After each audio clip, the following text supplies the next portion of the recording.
श्री शिवाय नमस्तुभ्यम। जय माता दी। दोस्तों, आप सबका मेरे चैनल में स्वागत है। शवदा स्तोत्रम किसी के जीवन से पितृदोष और पितृश्राप को दूर करने के लिए रामबाण हैं।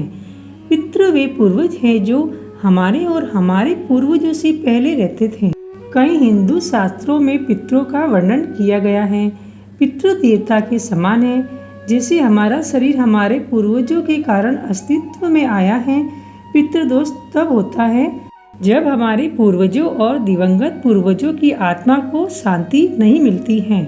पितृदोष तब होता है जब पिता की ओर से 7वीं पीढ़ी तक और माता की ओर से 4वीं पीढ़ी तक के किसी भी पूर्वज की मृत्यु कम उम्र में हो गई हो या उनकी अप्राकृतिक मृत्यु हो गई हो। पितृदोष परिवार के सदस्यों के जीवन में गंभीर और अज्ञात समस्याएं पैदा कर सकता है। अब मैं आपको शवदा स्तोत्र का पाठ हिंदी में अर्थ सहित बताने वाली हूँ। अर्थात ब्रह्मा जी बोले, शवदा शब्द के उच्चारण से मानव तीर्थ स्नायी हो जाता है। वह संपूर्ण पापों से मुक्त होकर वाजपेयी यज्ञ के फल का अधिकारी हो जाता है। स्वदा स्वदा स्वदा, इस प्रकार यदि 3 बार स्मरण किया जाए तो श्राद्ध काल और तर्पण के फल पुरुष को प्राप्त हो जाते हैं। श्राद्ध के अवसर पर जो पुरुष सावधान होकर शवदा देवी के स्तोत्र का श्रवण करता है, वह 100 श्राद्धों का पुण्य प्राप्त कर लेता है। इसमें कोई संशय नहीं है।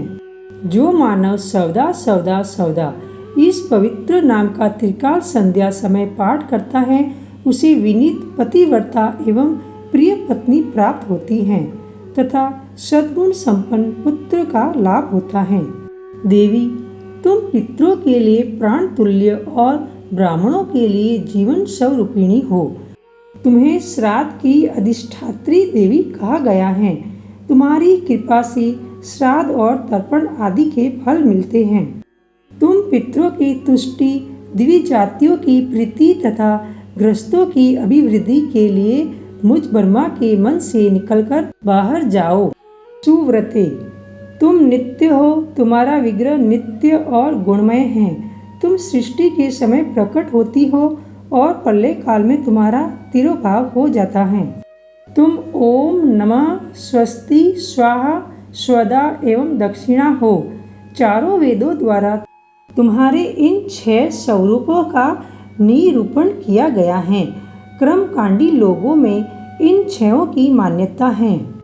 हे देवी, तुम पहले गोलोक में शवदा नाम की गोपी थी और राधिका की सखी थी।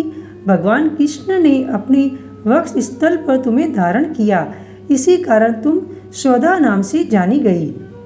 इस प्रकार देवी शवदा की महिमा गाकर ब्रह्मा जी अपनी सभा में विराजमान हो गए।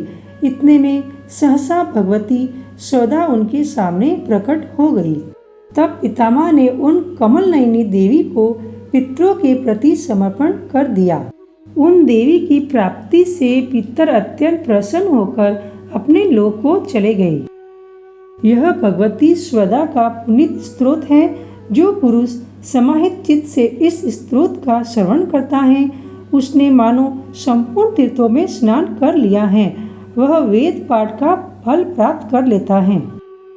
आशा करती हूँ कि आपको मेरी वीडियो पसंद आई हो तो लाइक शेयर जरूर कीजिए और अगर आप मेरे चैनल पर पहली बार आए हैं तो सब्सक्राइब करना ना भूलें और बेल बटन को प्रेस करें। इससे क्या होगा कि मैं जो भी नई वीडियो अपलोड करूँगी उसका आपको नोटिफिकेशन मिल जाएगा। तब तक के लिए जय माता दी दोस्तों।